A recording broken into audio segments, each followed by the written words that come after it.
Deep sea dive gone wrong, the scuba deaths of the Blue Hole, a diver's final descent. At 90 meters below the surface, a lone scuba diver hovers in near total darkness. His flashlight beam sweeps across ancient coral walls as air bubbles trail upward into the blue void. Pressure on his body is immense, and his mind grows foggy from the depth. Disoriented, he spins around searching for an exit, but there's only solid rock and the false glow of deep water ahead. Panic sets in as his breathing quickens and precious air drains from his tank. In this silent underwater cathedral, far from any surface light, the diver's final moments tick away. He won't make it back to the surface alive. This isn't a horror movie scenario. It's a tragically real outcome that has happened multiple times in one infamous location, the Blue Hole of Dahab, Egypt. The Blue Hole Divers Cemetery. 5 miles north of the coastal town of Dahab lies the Blue Hole, a circular, sapphire blue sinkhole at the edge of the Red Sea, surrounded by sheer coral walls and the Sinai Desert cliffs. It drops straight down to around 100 to 120 meters in depth. This natural wonder would be beautiful, if not for its deadly reputation. Locals grimly referred to it as the Divers Cemetery, a nickname earned by the many divers who entered its waters and never returned. There is no official count of the lives lost here, but estimates range from over 130 to nearly 200 fatalities, making it possibly the deadliest dive site on Earth. On the rocks by the shore, a growing collection of memorial plaques and stones bears witness to these tragedies. Each plaque has a name and date, reminders that beneath the calm blue surface, something went very wrong. How did this place become so perilous? Part of the Blue Hole's mystique comes from local legend. Bedouin lore whispers of a young bride who, forced into an unwanted marriage, drowned herself here, cursing the Blue Hole and all who dive it. While this tale adds an eerie mystique, veteran divers insist there's no supernatural curse. The true dangers are entirely human and natural, born of the Blue Hole's geology and the limits of the human body. Year after year, adventurers come for record depth attempts, technical dive challenges, or simple curiosity, and some never make it out. In the cafes of Dahab, divers swap stories of close calls and lost friends, and a saying echoes, if it could happen to them, it could happen to anyone. One feature above all entices divers into the Blue Hole's depths, the Arch. This is an underwater tunnel that links the Blue Hole to the open Red Sea, and it has achieved almost mythic status in the dive community.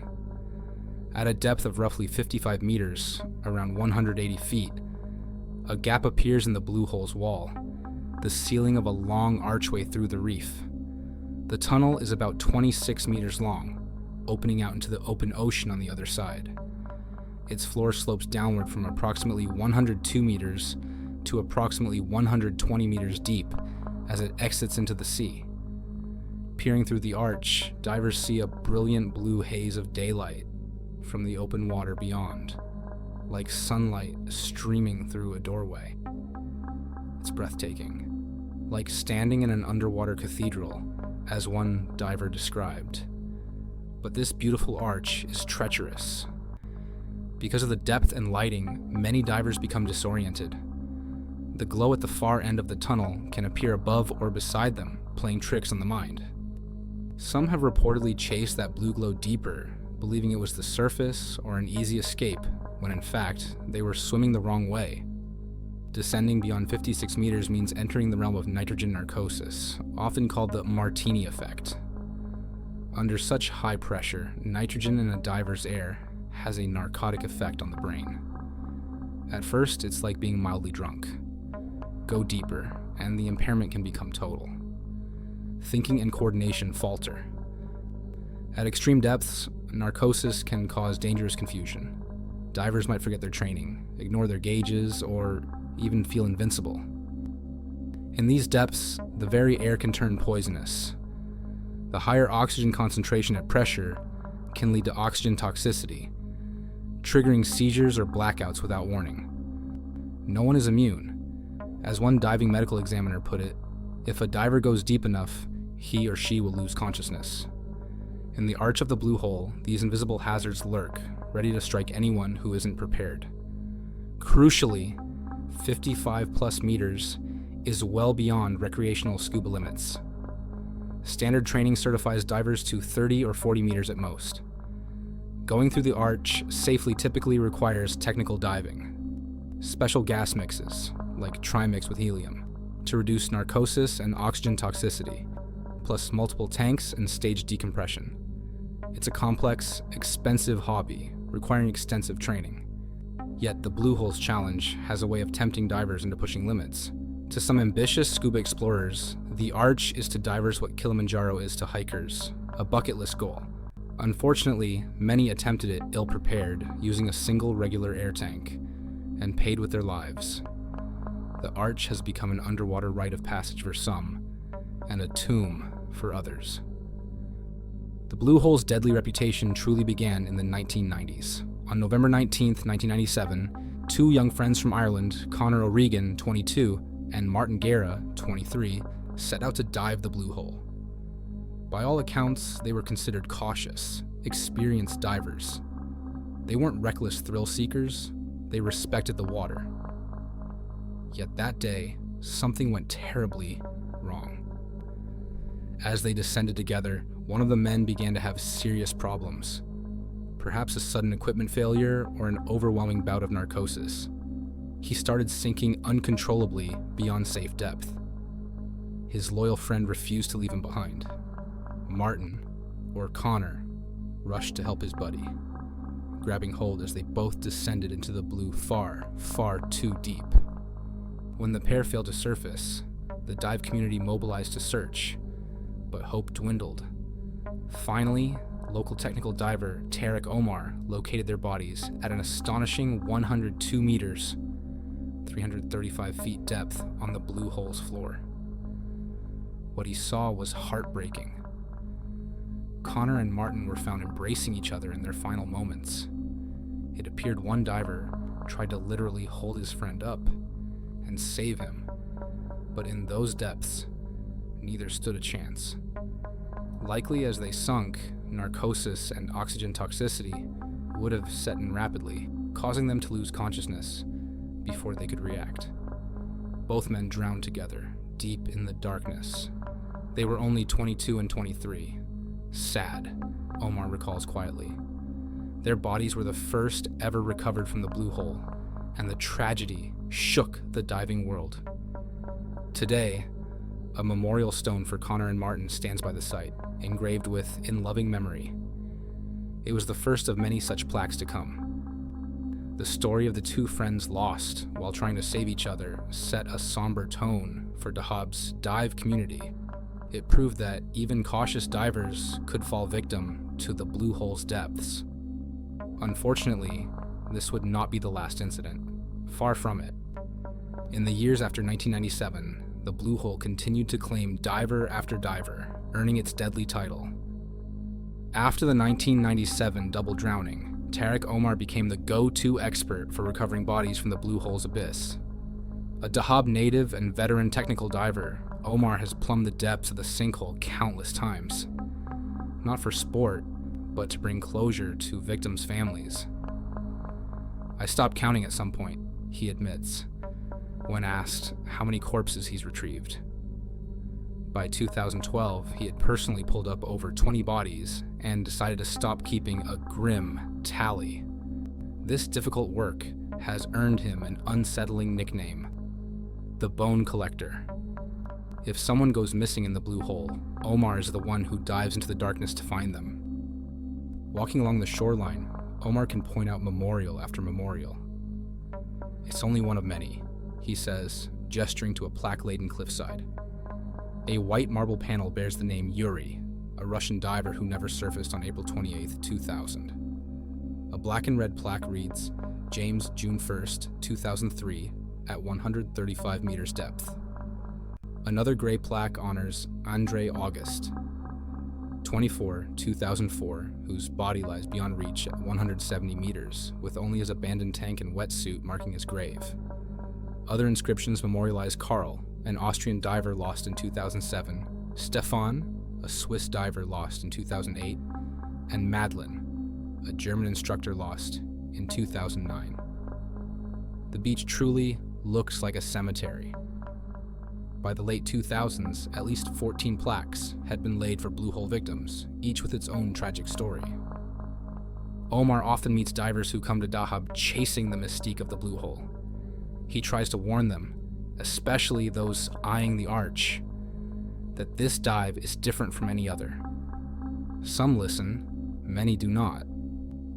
As the popularity of technical diving grew in the 2000s, more divers attempted greater depths here, and the fatality rate only rose. Omar has heard every excuse and boast from overconfident visitors. People do 100 dives and think they know it all, one local instructor says. They're not prepared for that kind of depth. A bit of knowledge can be a dangerous thing. In Omar's experience, hubris and complacency kill divers as surely as any curse. Perhaps no case illustrates this better than the most famous Blue Hole tragedy of all, the death of Yuri Lipski. On a sunny spring day in 2000, Yuri Lipski arrived in Dahab with a bold plan. Yuri was a 22-year-old Russian-Israeli diving instructor, young, passionate, and eager to make his market. He had heard tales of the Blue Hole's arch and wanted to be the one to film himself diving through it. In April 2000, Yuri brought a helmet-mounted video camera to record his attempt, giving little thought to the dangers. Before the dive, Tarek Omar actually spoke with Yuri on shore. Sensing Yuri's inexperience with such depth, Omar offered to train him for 2 weeks and then film the arch dive together. But Yuri was only in town for the weekend and didn't want to wait. Declining the seasoned expert's help, Yuri strapped on a single tank, secured his camera, and dove in, alone. The recovered helmet cam footage of Yuri Lipski's final dive has since become notorious, viewed millions of times on the internet. It's a haunting, real-life recording of a diver descending into fatal trouble. In the video, Yuri initially appears calm as he drops into the Blue Hole, aiming for the arch. However, almost immediately he drifts away from his dive buddy and plunges deeper at an alarming rate. His descent is too fast and unstable, likely aggravated by excess weight he carried. The bulky camera gear may have upset his buoyancy. Passing beyond 50 to 60 meters, the effects of nitrogen narcosis would have kicked in hard. Divers who analyzed the footage noted that by 80 meters, Yuri was severely impaired, essentially under the control of the sea, as Omar later put it.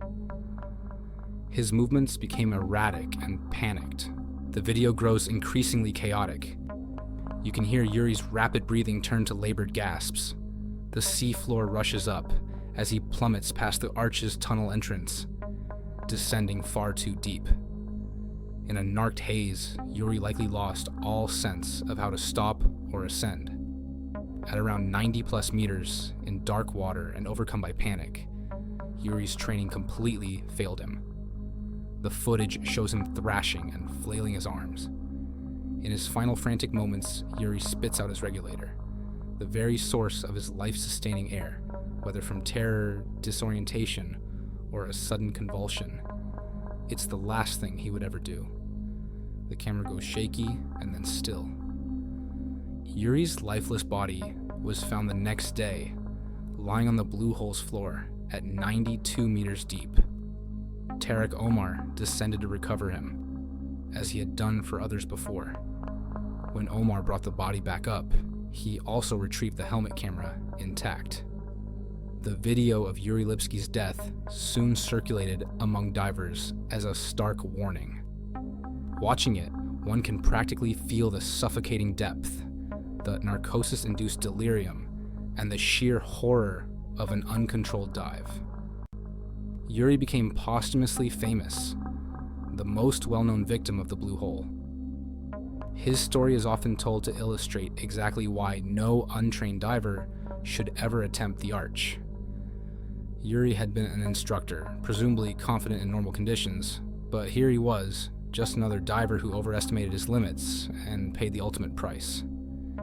In the aftermath, Egyptian authorities and local dive centers gradually introduced stricter safety rules. Today, divers who lack advanced certification are forbidden by law from entering the Blue Hole at all. Most reputable dive shops will not take single-tank tourists through the arch anymore. These changes came too late for Yuri and many others, but they aim to prevent repeat tragedies. Still, rules and warnings can only do so much. As long as the Blue Hole's allure endures, some will push too far. Not all Blue Hole tragedies stem from thrill seekers or mistakes. Some arise from acts of extraordinary bravery. In July 2017, one of the world's best free divers, Alessia Zecchini of Italy, came to Dahab to attempt a record breath hold dive through the arch. As a safety diver, overseeing her dive was 39-year-old Stephen Keenan from Ireland. Keenan was highly respected, one of the best in the business, with years of experience guiding and rescuing free divers. If anyone understood the Blue Hole's perils, it was him.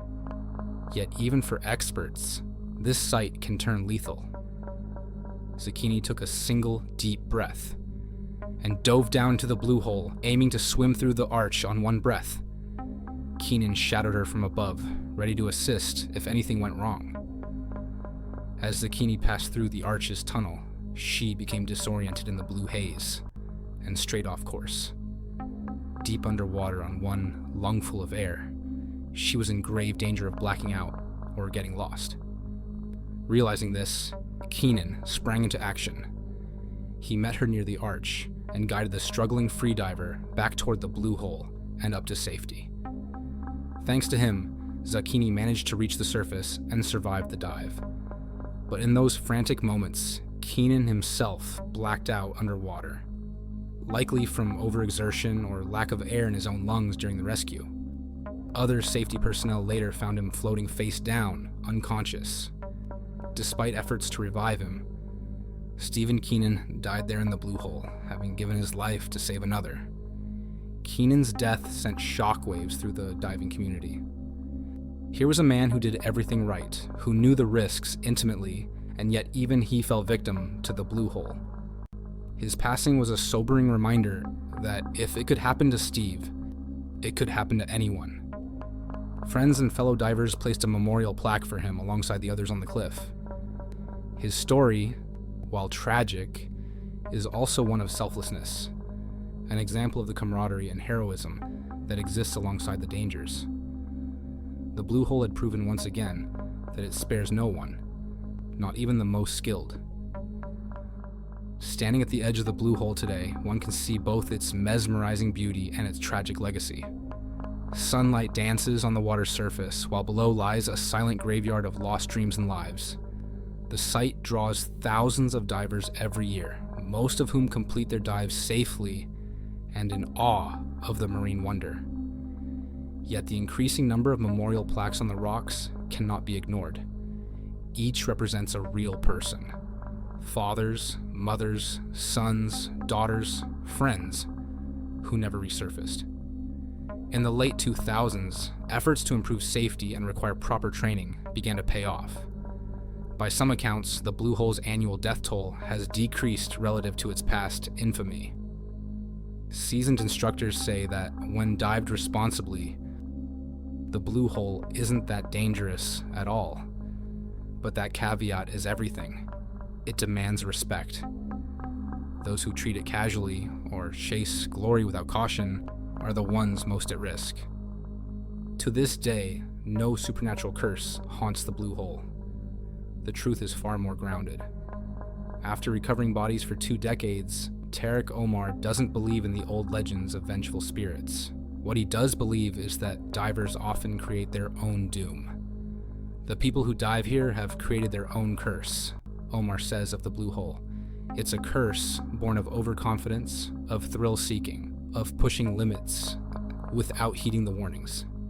Every plaque on the cliff is a testament to what happens when preparation and respect falter in the face of nature's unforgiving depth. As the sun sets over the Sinai and the Red Sea turns gold, the Blue Hole looks calm and inviting, belying the darkness below. The stories of Conor and Martin, Yuri Lipski, Stephen Keenan, and countless others hang heavy in the air here. They are cautionary tales written in water and stone. In the Blue Hole, even a deep sea dive that starts as a dream can turn into a nightmare in the blink of an eye. A deep sea dive gone wrong that serves as a stark warning to all who venture into the deep blue abyss. Another story ends, but the mystery never really fades. Every place, every name you've heard holds a deeper truth, one waiting to be uncovered. If you want to keep exploring the darker side of the world with me, hit subscribe and turn on notifications. Thanks for watching. And remember, the unknown is closer than you think.